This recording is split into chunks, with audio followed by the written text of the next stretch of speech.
To call to order regular board meeting, July 11th. Can I get a roll call? Yes.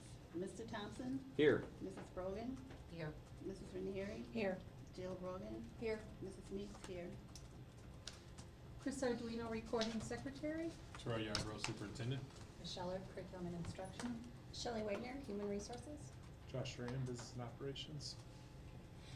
Before we do the pledge, I would like to take a moment and do a moment of silence for Abby McGregor, one of our students who was going to be a senior this year, who tragically passed away. So if we could all bow our heads.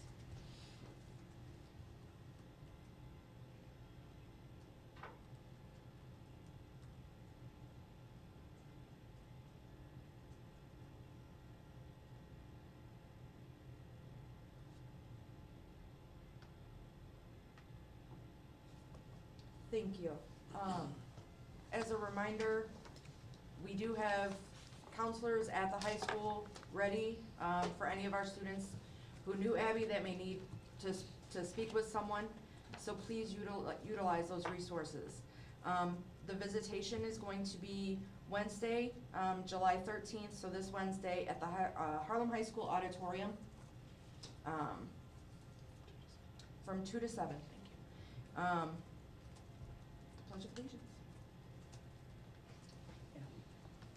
Good evening, everyone. I do not have students with me because it's summer, but if everybody will please stand, get started with the pledge. I pledge allegiance to the flag of the United States of America and to the republic for which it stands, one nation, under God, indivisible, with liberty and justice for all. Can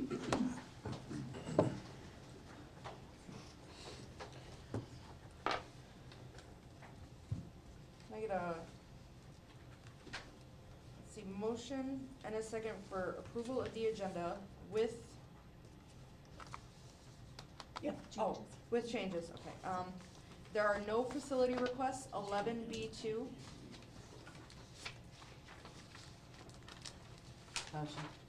Well, we're not done. So no consent agenda, 12C. We are removing 11D2. It was a duplicate on the form. Okay. You can motion now. Motion. Oh, sorry. Mr. Thompson? Aye. Mrs. Ranieri? Aye. Mrs. Brogan? Aye. Mrs. Meeks, aye. Jill Brogan? Aye. Okay, Dr. Yarborough? All right, thank you. So the mission of the Harlem Consolidated School District as a vital part of the community is to help diverse learners realize their unlimited potential by providing an educational program dedicated to academic excellence and the development of strong character in a safe and respectful learning environment. Thank you. Okay, can I get an approval of board meeting minutes, regular and closed, of June 13th, 2022? Motion. Second? Mrs. Ranieri? Aye. Mrs. Brogan? Aye. Mrs. Meeks, aye. Jill Brogan? Aye. Mr. Thompson? Aye. Okay. I'm gonna turn it over to Jason Bloom for awards and recognition. All right, well, good evening, everyone. I'm excited this evening. I'll have my rock cut friends come up. We've got a few, yeah, you guys. Just like the dogs. I'm excited tonight to recognize two, you guys can move, you can come. It's totally fine.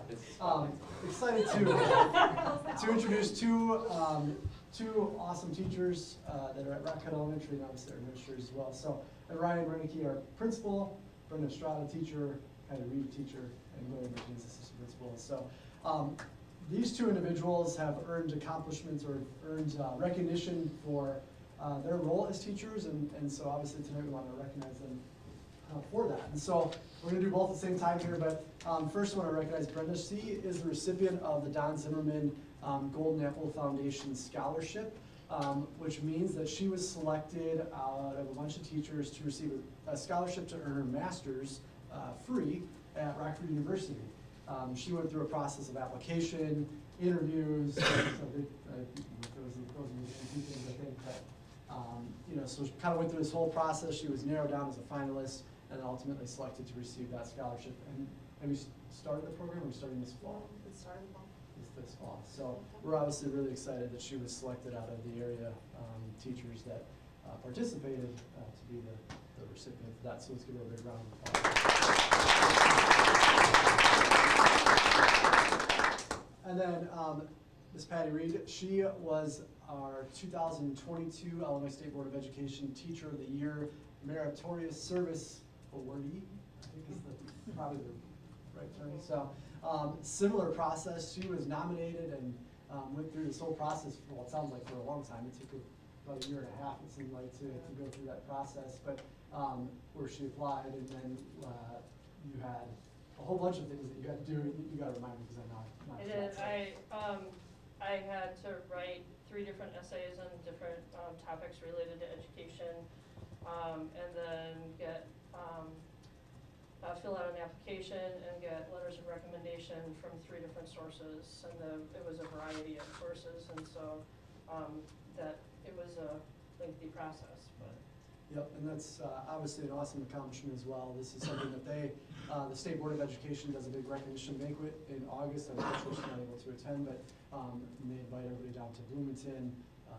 It's a big ordeal, and so obviously a really cool recognition to her. I've heard a lot of great things about her teaching and things that she's doing at Rock Cut as well. And so let's give her a big round of applause. I want to allow Ryan to say it because he obviously knows these 2 individuals better than I do, but I want to give him a chance to just say a few things because he's impressed by these 2 as well. For sure. So Brenda and Patty both like kind of different, right? So like Patty is a monolingual special education teacher, so she's working mainly with a select group of students.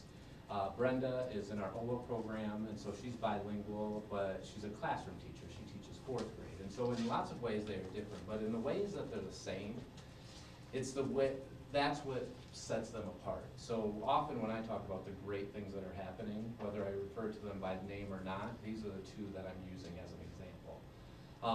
Both of them fully understand the importance of making connections. So for example, Patty worked very diligently with some of our students, a couple students in particular, very close one-on-one, involving their families, involving outside resources, involving bringing things together, begging, pleading for additional resources so that we could best service these students. And Brenda is a master, and I'm not saying that lightly or anything, at classroom culture. She creates a classroom in which students truly feel safe and share, and it's engaging, and the students are taking total ownership, and both of these 2 are deserving of their awards, deserving of any recognition, and that I couldn't be more proud and couldn't select 2 better people for both of them. So thank you very much for all of you. Well said. So I don't have certificates for you right now because the president is not here, so I apologize about that. But I do want to get a picture, so if I could have you, Jill, come up, and then Dr. Evo as well. I'm going to have you, if the 4 of you would kind of stand here and face me. Let me get a photo.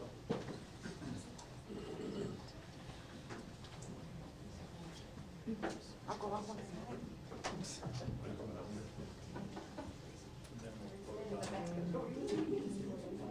Here we go. 1, 2, 3. What was that? Thank you very much. Congratulations.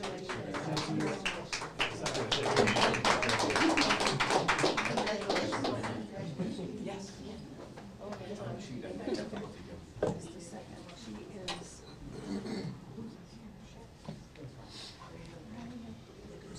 There's the 2. There's the 2. Principal and vice principal. Right? Yeah. Assistant, thank you.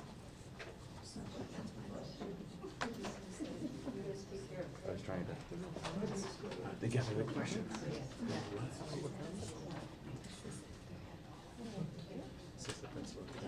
All right. We have no comments from the community. I'm going to turn it over to Josh for approval of the bill. All right, thank you very much. The total payables this period were $2,853,445.87. There was 1 payroll this period in the amount of $3,241,127.19. For total expenditures of $6,094,253.06. Split out by fund, our education fund paid $4,146,976.43. The tort fund paid $1,201,158.56. The operations and maintenance fund paid $368,817.14. The transportation fund paid $235,968.85. The IMRF Social Security Fund paid $112,016.21, and the Capital Projects Fund paid $29,635.87. Again, for a total expenditure of $6,094,573.06. Are there any unanswered bill questions? That's it for the bills.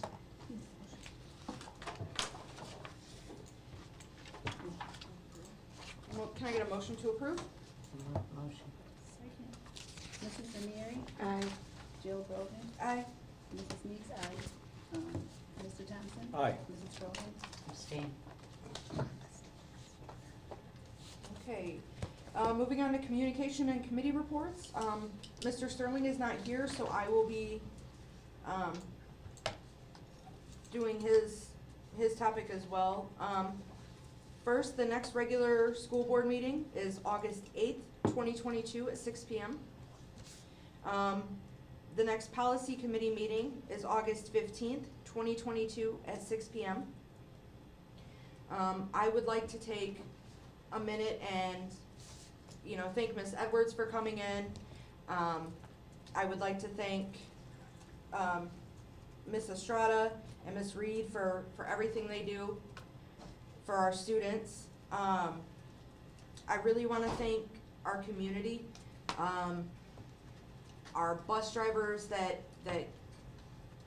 came in on Sunday, July 3rd to help transport people, to help take down the flags, the football players, the baseball players, the cheerleaders, teachers. I saw Miss Mansicle there, I saw Miss Cooper there. I mean, there was a lot of people that really came together July 3rd and July 1st to help put up and take down the flags for Corporal Carlson, and everybody worked together. It was really great to see. So thank you, everybody that was involved. Don West called with less than 24 hours notice and had 3 people who volunteered, said, yeah, no problem, I'll definitely help. It's 4th of July weekend, these people were with their families, and they took their time out to help and be there for Corporal Carlson. So thank you to everybody.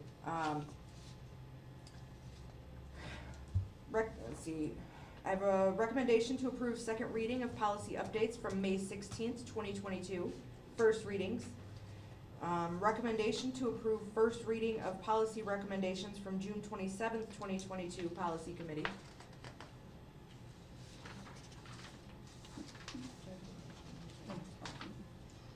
And I believe that is all I have.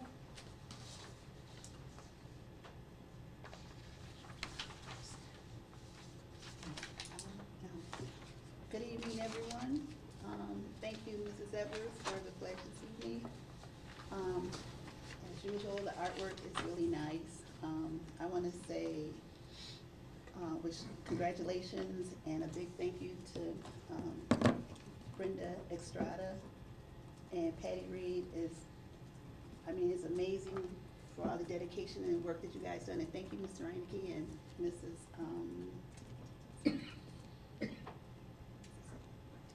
Martinez, I'm sorry. Thank you for bringing them in. It's nice to hear of all the things that our teachers are doing in the district. I know it's hard work, but we really do appreciate everything that they're doing. I also want to send my condolences to the McGregor family, to Abby and her friends and her family. My prayers go out to them. I know it's hard, especially to lose a child, but know that you guys are all in our prayers. The next Equity and Social Justice meeting will be July 21st at 4:30 p.m. and it'll be will it be here? Yes. At the admin building. Thank you again. That's all I have to report. Thank you. Kurt? Sure. I'd like to just echo what's been said, with condolences, as well as the way our community comes together in times of sadness that way, but really collectively doing everything we can there. A little happier note as well. Congratulations for Brenda and Patty. My wife actually was a finalist as well for the Golden Apple Award and ended up going through Rockford College. A great program, and congratulations. That's fantastic. And the support for all the administration there to kind of push them and to acknowledge those great things as well. Speaking of great things, coming up August 3rd, we have our next business services meeting. Josh does it, it's fantastic. I mean, all honesty, I mean, if you're watching online here, you may not know, come. If you're really curious on where some of these things that we kind of go over quickly and things that are being approved and get more detail, that's what that meeting's there for. There's a lot of great detail. Come, check it out, plenty of seats. That concludes my report. Thank you, guys. Thank you. Mr. Smith is not here, so I will give his. The next Education Committee meeting is August 30th, 2022 at 6 p.m. Super Rogan? Good evening, everyone. I also would like to give my condolences to the Carlson family again and the McGregor family. Thank you, Mrs. Edwards, for the pledge tonight. Congratulations to Brenda and Patty, and congratulations also to Mr. Reneke and Ms. Martinez. Without your support to help them along, I think that's great and helpful for the teachers to have that. So I'd like to congratulate them and thank both of you. I did attend the procession when they brought Nathan home. That was a sight to see, very heartfelt. I tell my husband I think every day for my son coming home from the Marines. So I don't even imagine what their family's going through. And that will end my report. Thank you. Sure. I'm piggybacking off of what everybody said. My thoughts and prayers go out to the McGregor family. That's really a hard thing to go through, a loss of a child, and it's really been bothering me. I hope anybody who can, please come to Harlem to support the family. Congratulations to Patty and Brenda and Mr. Reineke, Mrs. Martinez. Total support. I love it. That's coming from Rock Cut. And keep going. I think we're going to have lots more great teachers coming out of your school with your support. And I think that's about it. Thanks. Thank you. Moving on to administrative reports. Dr. Erb. Thank you. I have one item this evening, and that is the report from the Education Committee. We have no student travel requests? Oh.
Just flew from New York. Man, my arm's tired. There's a reason I'm in education.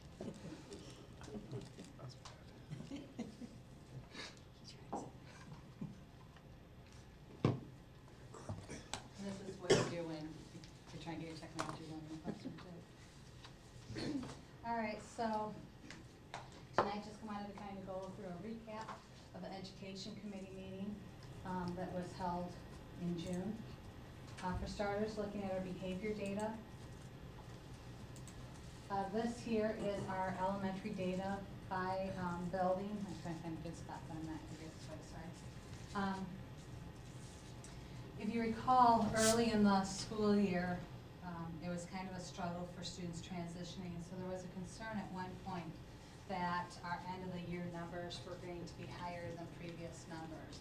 But through PBIS, through several interventions, working with students and families, in most cases at the elementary level, we saw lower numbers than the last time we had everybody in the building.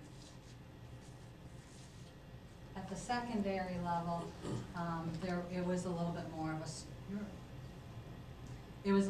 of a struggle. And so, looking here at, last year, having students in the building 2 days a week and only half the students at a time, more or less, we didn't see near the number of interactions this year. Finding when students came back, it was like having 2 grades of students pretty much who were new to the middle school and to the high school. So there was a lot of working on what is school like at the secondary level. By the end of the year, having the conversations with our administrators, they've seen a great change, but there was a lot of work that was done at the beginning of the year. This is the one slide that in a perfect world, all of our lines would be equal, because we would like our referrals to represent our school district and our community and all of our student types. We are still high for our students receiving free or reduced lunch.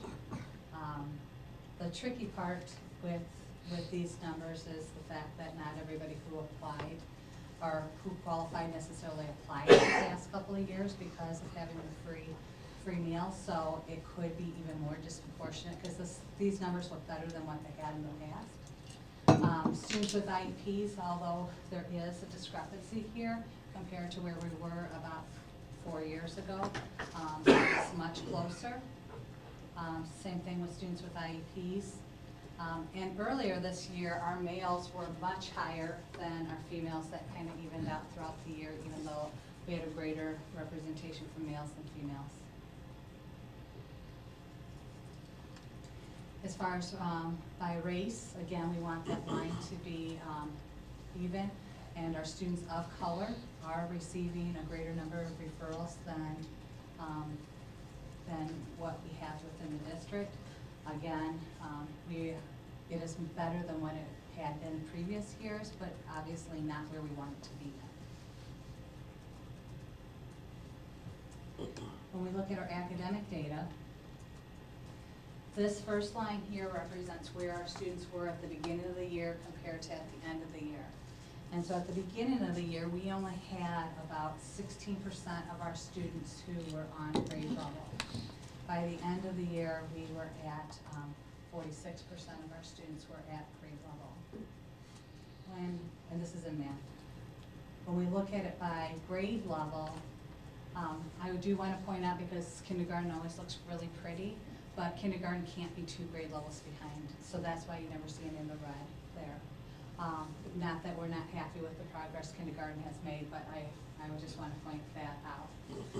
So again, looking at by grade level, you can see that there was a lot of growth, especially with our K-1. Happy with our progress throughout the years. We did have at the 7th and 8th grade, that's where we were piloting 2 math curriculums, and have decided on one. And the one that they have chosen is the one that we're seeing all this growth with our elementary.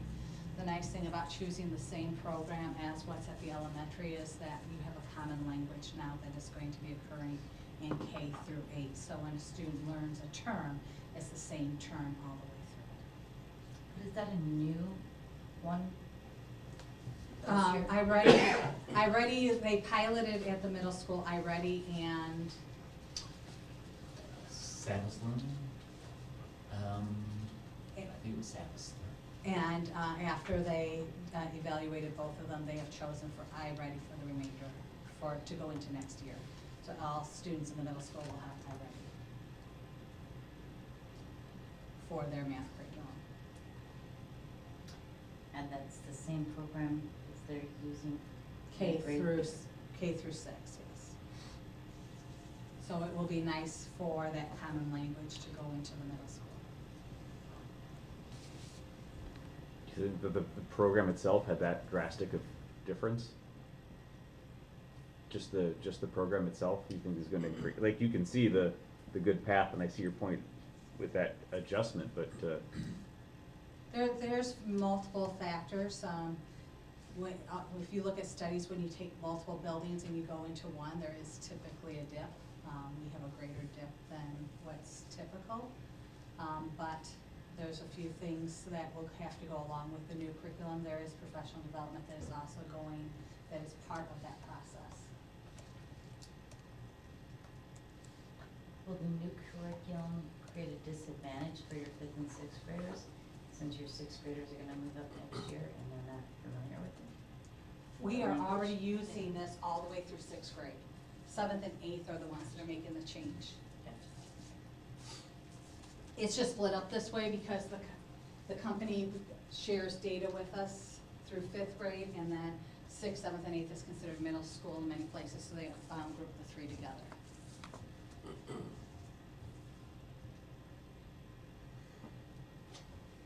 So to compare placement over time, so 18-19, the last school year that we had all of our students compared to obviously the 2021 and then this past year, we are slightly behind where we were as far as students who are meeting and exceeding for grade level. We're at 45%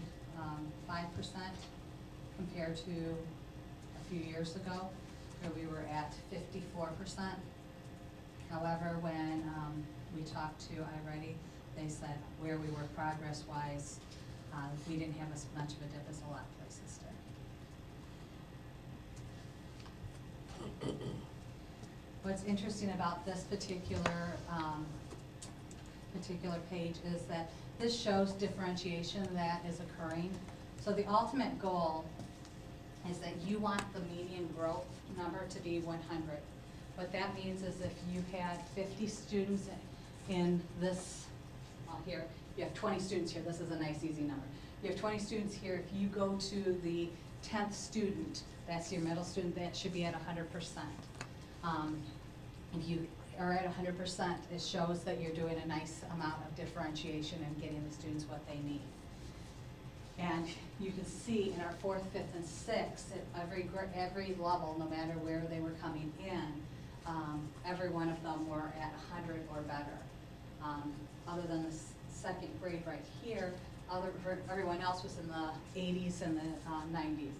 Again, this is where we're hoping that with some of the resources and the changes that we're making with curriculum, that we can see some adjustments there. is 3rd grade just that no one was at mid or above grade level? Correct. Or you had less than 10 students who for the Oh, test. minimum 10 10. is the magic number. They never like to, for any type of exam, to Sure. usually give you less than 10. A great question. So moving to ELA, again, you can see that we had a nice improvement going from 25% to 51% of our students who are meeting or exceeding by the end of the year. By grade level, again, you can see that we've had nice growth. We had more growth in 7th and 8th grade in ELA than what we did in math. We did discover that at the beginning of the school year, there were concerns of things that kids may have missed, and so they were going into reteaching some things versus working on some of that acceleration that we talked about earlier in the year. They made some adjustments and saw some nice growth once they made some of those adjustments. Here is comparing where we were the last time we had full. We were at 56%, and right now we're at 49%.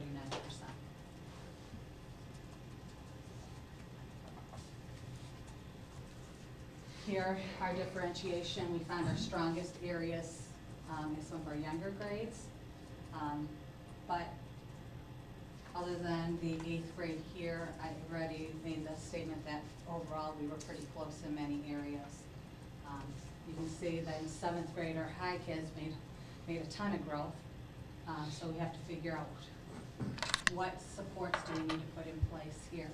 But again, some of that I think is due to the fact that we were reteaching some things that we probably need to do a little more acceleration, but once they made some adjustments, we saw that growth. You talk about the high school, David? Yeah, so we did have the most students ever receiving college credit through the CLEF that we've ever had this school year, so that was a wonderful opportunity to celebrate. And then, so this is the first year where we've had students taking the PSAT in a couple years. And one of the things we noticed here on the slide is our students are typically about 5% lower than the state average in ELA and 10% lower in mathematics. As far as so this is our freshman level, these are our freshman level students. On the PSAT 10, these students, again, it's right around the same. We're noticing in English reading, writing is what ERW stands for. They're typically about 5% below, again, the state average, and 10% or around 11% below in mathematics. And then on our regular SAT data, it's relatively the same as their sophomore year. The SAT has started to provide some more in-depth data with reference to different demographic groups. This is where we notice there are quite a few disparities between our white students, white Caucasian students, and our other groups, and almost every minority are performing below. One of the things they didn't provide for us here is an opportunity to compare to how that is with the state. So we can make a determination if that's something specific within our district, or if that's something that's more along the lines with the test. So that's something I'm requesting information from SAT on, to see how that compares statewide. They are providing, they also have another one on fee waivers, which you'll notice this year. They talked about used in this administration of the test or not used in this administration of the test. The fact that all students were receiving lunch this year is one of those things. They're all lumped in the same category, so we really didn't have data to compare in this case. But in the future, it is something we will have. I know the other thing College Board SAT is starting to provide is growth by cohorts of students, which is pretty nice. It's not available this year just because a lot of students haven't taken the tests consistently over the past couple of years, but it is something they're working on providing, so we would have growth over time with respect to cohorts of students as well.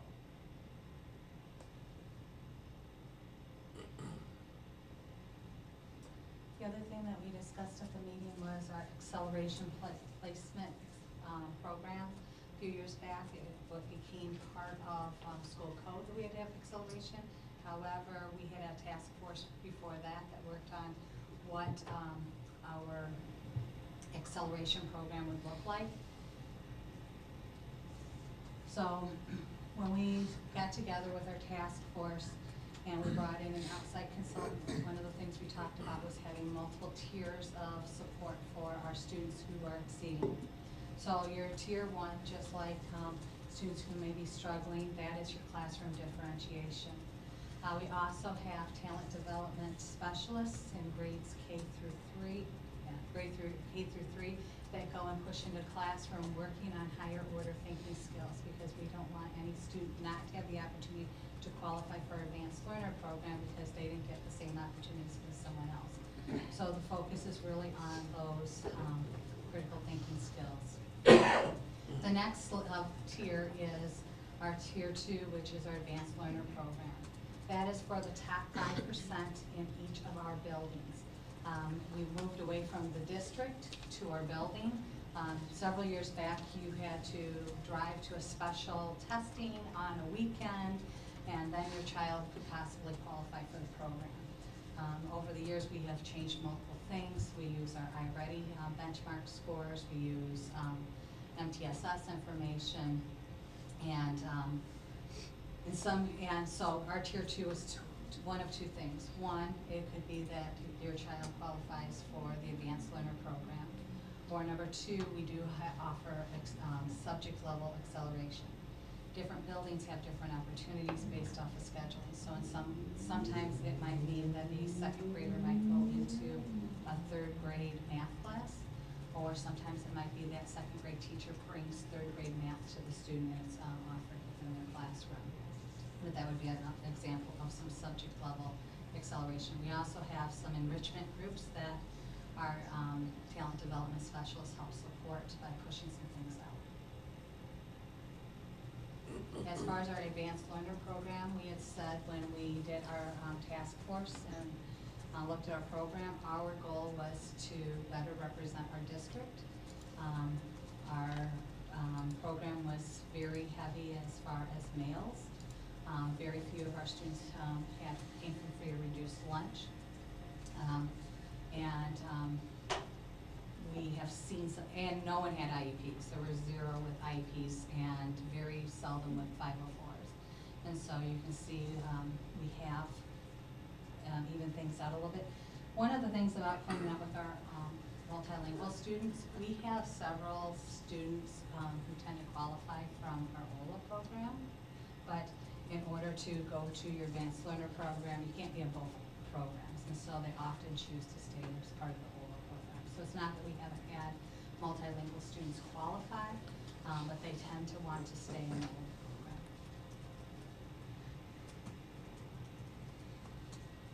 And here's broken down within the past 3 years for race.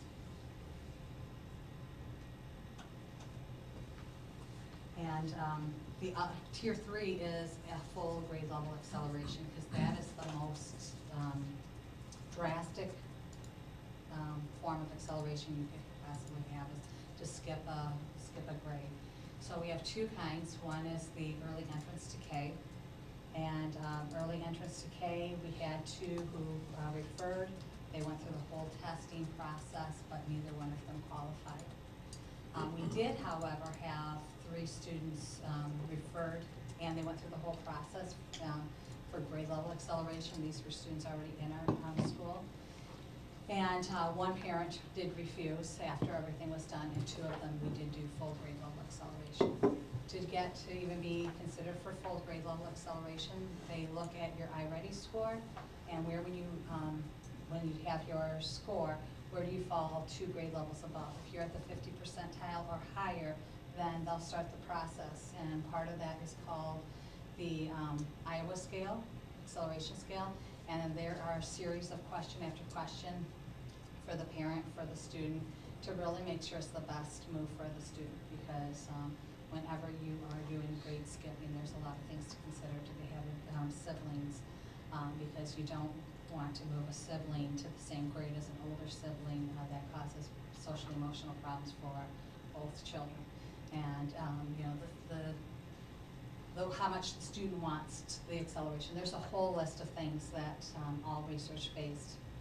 And then we pull the psychologist in, and they do testing as well, because we don't want to move a student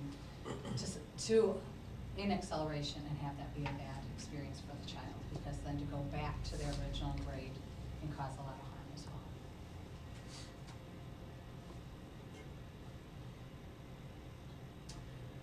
So at the secondary level, it's a lot easier. It is quite a bit easier to accelerate students. Typically, it's done by subject level. So I know at the middle school, they notify families through the course selection, and they use criteria to use to determine course placement. In that case, at orientation nights, they communicate out through the school newsletter and the website about the opportunity. They use iReady, fall and winter data, the IAR from the previous year, teacher recommendations, student choice, to help place students in those advanced courses. Families then have an opportunity to pick through Google survey as far as which courses they want, Of course, with changes in state policy and procedures, we also need to make sure, I mean, we reference IAR data, but it's something now we have to go back and make that recommendation to push into the accelerated, so our students are taking or accepting the most advanced possible course they can. Parents then have an opportunity to sign off on that and say, no, I choose for my student not to do that. At the high school, prerequisites for courses are the only criteria. In other words, in order for me to be in pre-calculus, I have to have taken Algebra 2 first, just because there's set criteria you need to know in order to build upon that. But they try to encourage students as much as possible to take the most accelerated score they possibly can. To try to take some of those dual credit opportunities, knowing that the more we can provide our students at that high school level, the more likely they are to advance into some kind of post-secondary program, whether that's a trade or college, university, some kind of a training beyond. So they're pretty open and really trying to encourage students at all times to take advanced levels in their areas of interest and any area where it seems seems fit. So families are notified of student courses in August, and again, we just received the SAT data about 3 weeks ago, making sure we go based off of that data to get our students, make sure we've recommended all those students who have met or exceeded into some of those advanced courses, and then just allow the family to make that decision if they don't want to. That's that. Thank you. Does anybody have any questions?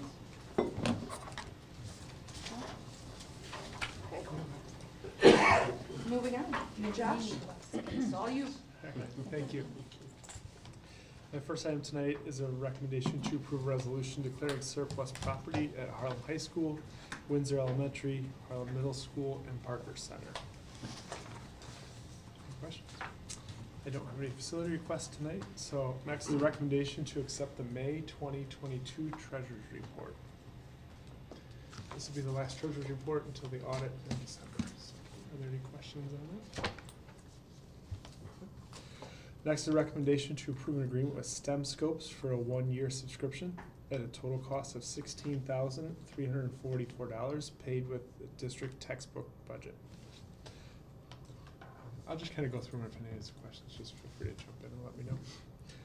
Next is a recommendation to approve an agreement with Vista Higher Learning for a 1-year printed and digital subscription at a cost of $4,598.30 paid with district textbook budget.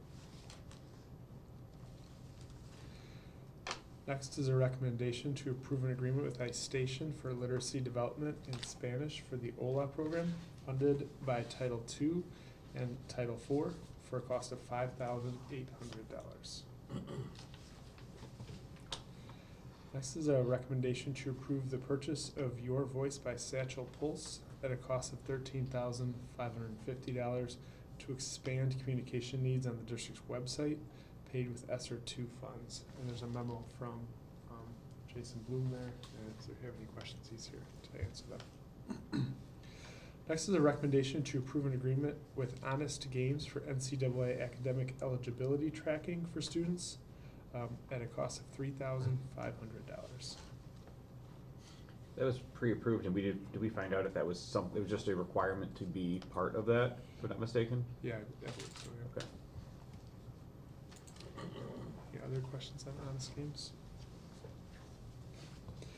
Next is a recommendation to approve an agreement with the ROE for 2 truancy interventionists for a cost of $50 per hour at 20 hours per week for 36 weeks per employee paid with district and ESSER II funds.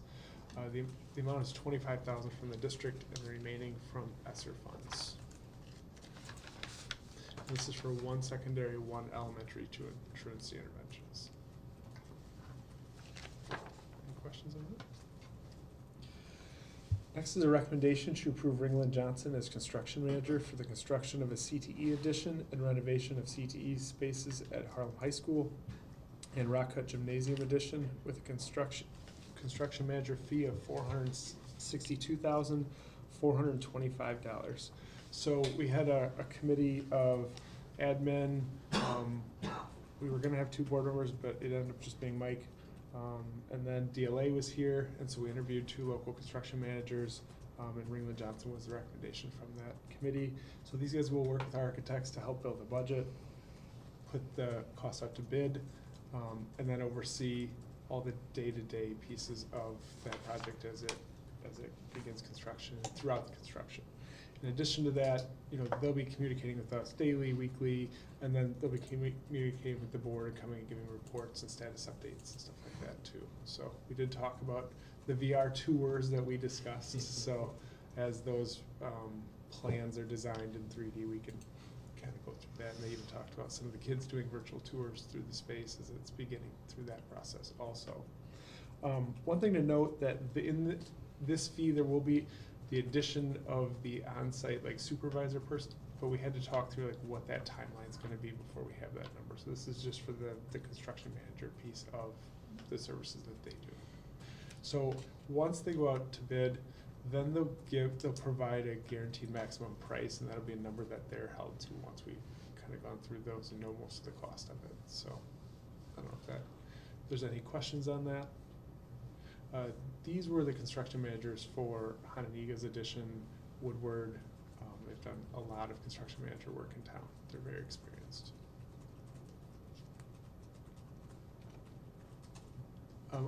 Also, when you read this recommendation, can you just make it contingent upon council's approval, because they're just finishing a few minor contractual things before they're ready for that.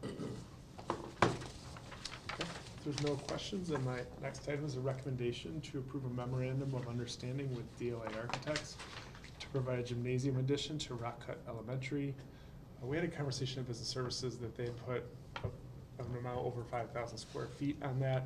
And so I touched base with Tracy, and she was looking at a couple of their last gymnasium additions. It says 5,700 square feet. Ours are a little smaller than that. There will be a PE office for the PE teacher, and then like a little meeting space in there. But it will be less than 5,700 square feet. So if the cost comes in less than that, great. Because what was the largest, did you find what the largest?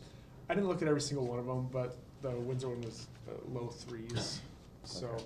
anticipate to be in the low 3s or high 3s or low 4s would be my guess on that. So, Yeah, just to kind of, because that seemed, even in the kind of conversation, it just seemed large compared to the other ones. Without Yeah, having, even with a couple offices or so, that's as much pretty as big. Ryan would love a giant gym, we'll scale it appropriately. Part might be his office, So, are there any questions? And that is paid. The gymnasium piece is going to be paid for out of ESSER 3. Any questions on that? That was the one. All right.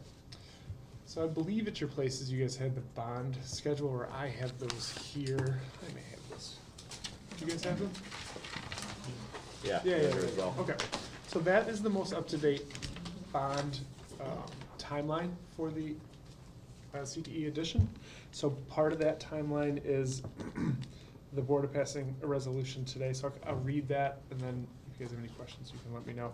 So the recommendation is to approve the resolution declaring the intent to issue not to exceed $8.5 million working cash fund bond for the purpose of increasing the district's working cash fund and directing that notice of such intent to be published in the manner provided by law.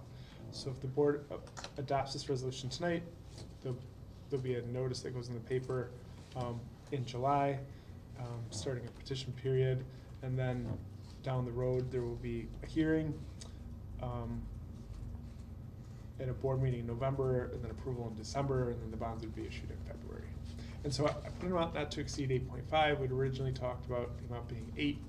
It's just to kind of see how inflation goes and give a little bit of flexibility if we need it. But 8 is the hope and intention at this point. Any questions on that? Okay. My final item is a recommendation to approve the FY23 lunch prices. And so we had quite a bit of conversation in business services about this. We haven't adjusted lunch prices, and this is going into the 5th year. So there's kind of 2 pieces to this. So I have a recommendation tonight to increase breakfast by 10 cents and lunch by 15 cents. But we talked with Kurt and Evelyn quite a bit about what are options that are out there when we look at meal prices. And so we spoke with Jill the next day, and there is a CEP, or a community eligibility provision, that they did lower the percentage for. So it looks like we could qualify for that, and typically that deadline is June 30th, but because it was still up in the air with what was going on with the feds, they did extend that till September. So it's not quite as easy as just taking free and reduced. There's something called identified students, and there's a worksheet you gotta do, and then you gotta evaluate what the impact could be to other funds, because as Dr. Erb mentioned, because everything's been pretty much free, there's been less applications, and so it affects different areas. But if we qualify, we would qualify for at least 4 years. I think there's a 5th, like, kind of last year on there. But we'd have to just evaluate the impact on Title I, E-rate, possibly other fees, et cetera. So District or school-based? So it says school-based, but my understanding from Jill is that it could cover the whole district. So that'll be part of that process when we go through that. So Yeah, we need to know, as you mentioned that as well, that if it is close, it's bringing that awareness. And if we have till September, and the people that are doing registration. So they look at April 1st as the snapshot deadline. Oh. But we get a lot of direct certs. So Okay. we'll go through all of the calculations, see what the potential revenue would be, all of that piece, and then come back. So I think you need board approval to like submit that, I believe, from looking at that PowerPoint. So I guess my recommendation is, if the board is okay with the 10 or 15 cents, and then the caveat being that we're gonna go through all that work and then bring that back in August. So even though the deadline is September, we would wanna obviously know sooner rather than later on that. But it is a decent amount of work too, so we'll need at least a couple weeks to do that. But if that works, that's 4 to 5 years of no fees. That's fantastic. I mean, really, and again, it's that transition, as we kind of mentioned, from where it's been free to going back to the old system, and making sure that if there's an avenue to take it, being able to do so. Yeah. So, awesome, great digging. And so, are there any questions on that? Okay. If there are no questions, that's my report this evening. Thank you. Dr. Wagner. Good evening. Tonight I have the recommendation to approve the personnel agenda and addendum. We have 19 employments, 8 transfers. We also have recommendations for new positions. 3 elementary math interventionists that will be funded through Title I. And we're asking for these interventionists due to the increased needs of the mathematics intervention services that we need for at-risk students at the elementary level. We'd also like to request a 3/4 time parent educator funded through the PI 0 through 3 grant funds. And this is due to the expansion of the Preschool for All and preventative initiative programs that we have at that level. We also have 14 resignations this evening, and that will end my report. Thank you. Dr. Yarbrough. All right, thank you. I just got one FOIA request received on July 5th from Nicholas Mihailich of Illinois Retired Teachers Association, requesting retired or retiring staff information in the district response for a 5-day extension to July 18th, and we are working on that. That's it for me. I just sent that out today, so we have sent Okay. it out. Thank you. Okay, thank you. Moving on to consent agenda. Approve personnel agenda and addendum. Motion? Second. Jill Brogan, Aye. Mr. Thompson, Aye. Mrs. Ranieri, Aye. Mrs. Brogan, Aye. Mrs. Meeks, aye. And we had no student travel requests, so there's no 12B or 12C. So, action items. 13A, approve first reading of policy updates from June 27th, 2022 policy committee recommendations. Motion. Second. Mr. Thompson? Aye. Mrs. Ranieri? Aye. Mrs. Brogan? Aye. Mrs. Meeks? Aye. Jill Brogan? Aye. 13B, approve second reading of policy updates from May 16th, 2022, first readings. Motion. Second. Mrs. Ranieri? Aye. Mrs. Brogan? Aye. Mrs. Meeks? Aye. Jill Brogan? Aye. Mr. Thompson? Aye. 13C, approve resolution declaring surplus property. Motion. Second. Mrs. Brogan? Aye. Mrs. Meeks? Aye. Jill Brogan? Aye. Mr. Thompson? Aye. Mrs. Ranieri? Aye. 13D, approve acceptance of the May 2022 treasurer report. Motion. Second. Mrs. Meeks? Aye. Jill Brogan? Aye. Mr. Thompson? Aye. Mrs. Ranieri? Aye. Mrs. Brogan? Aye. 13E, approve an agreement with STEM Scopes for a one-year subscription at a total cost of $16,344, paid with district textbook budget. Motion. Second. Jill Brogan? Aye. Mr. Thompson? Aye. Mrs. Ranieri? Aye. Mrs. Brogan? Aye. Mrs. Meeks? Aye. 13F, approve an agreement with Vista Higher Learning for a one-year printed and digital subscription at a cost of $4,598.30, paid with district textbook budget. Motion. Second. Mr. Thompson? Aye. Mrs. Ranieri? Aye. Mrs. Brogan? Aye. Mrs. Meeks? Aye. Jill Brogan? Aye. 13G, approve agreement with iStation, is that how you say it? Yes. For literacy development in Spanish for the OLA program, funded by Title II and Title, was it 5? 4? At a cost of $5,800. Motion. Second. Jill Brogan? Aye. Mr. Thompson? Aye. Mrs. Ranieri? Aye. Mrs. Brogan? Aye. Mrs. Meeks? Aye. 13H, approve the purchase of Your Voice by Satchel Pulse at a cost of $13,550 to expand communication needs on the district's website, paid with SR2 funds. Motion. Second.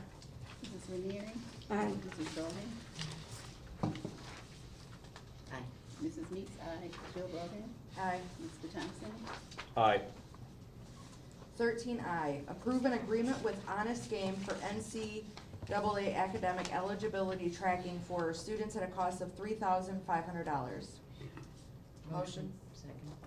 Mrs. Brogan? Aye. Mrs. Meeks? Aye. Jill Brogan? Aye. Mr. Thompson? Aye. Mrs. Ranieri? Aye.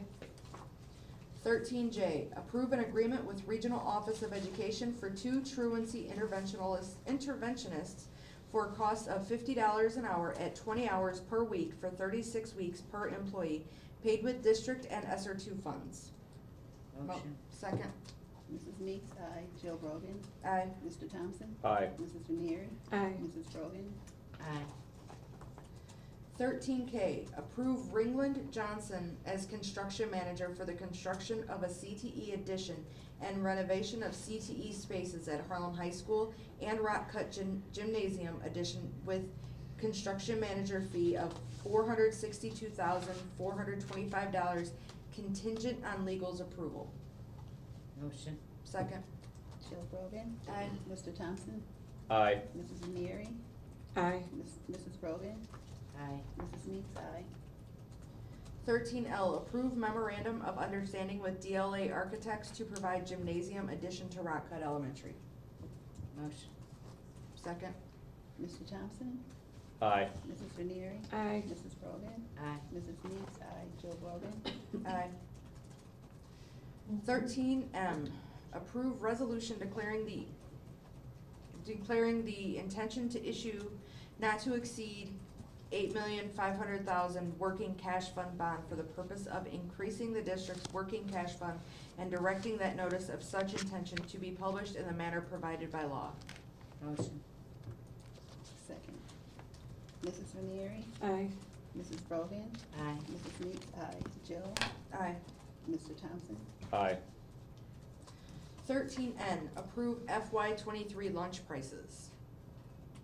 Is that contingent upon? Is this both or? So, the recommendation would be to approve the lunch prices while we go investigate that and bring that that application back to that next. So we're not approving anything with that application at this point, this is just for the price? No, yeah, we gotta go through the calculator and all that. Okay. Can you repeat the motion? But if we get that, then we Then won't. it wouldn't matter, Okay, right, so it'd be, right. okay, motion. Well, I have to redo it, Chris, right? She's fine. Oh, I've okay. got her. Just need a second. Second. Okay. Jill Brogan? Aye. Mr. Thompson? Aye. Mrs. Renier? Aye. Mrs. Brogan? Aye. Mrs. Meeks? Aye. Are there any announcements and discussions? No?